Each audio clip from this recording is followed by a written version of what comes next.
Bupati Tabanan Iko Manggede Sanjaya didampingi Wakil Bupati, Sekda dan OPD terkait menyerahkan bantuan beras dari Gubernur Bali untuk masyarakat terdampak COVID-19 di seluruh Kabupaten Tabanan. Bantuan beras tersebut diserahkan secara simbolis kepada para camat se-Kabupaten Tabanan di halaman depan kantor Bupati Tabanan. Seperti yang diketahui bersama, dampak dari pandemi COVID-19 ini hampir dirasakan oleh seluruh lapisan masyarakat di penjuru dunia, bukan hanya di Tabanan saja. Sektor ekonomi sangat terdampak termasuk lainnya, apalagi hal ini paling dirasakan oleh masyarakat kecil. Pemkab Tabanan mendapatkan bantuan kurang lebih 5 ton beras sesuai yang dikatakan Gubernur Bali. Bantuan ini akan dilaksanakan secara berkesinambungan dengan melihat situasi yang ditimbulkan oleh pandemi global ini.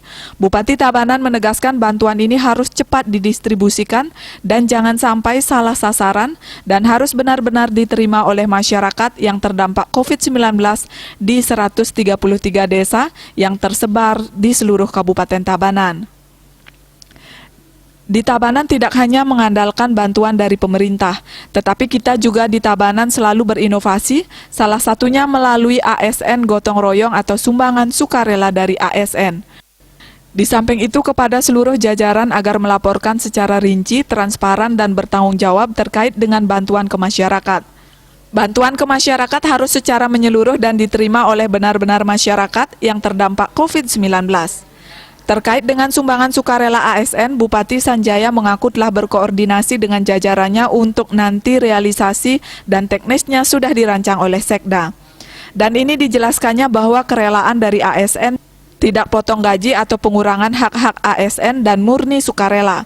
Di samping itu di Tabanan juga kekurangan oksigen dan sudah segera intens dikoordinasikan dengan pemerintah pusat maupun provinsi.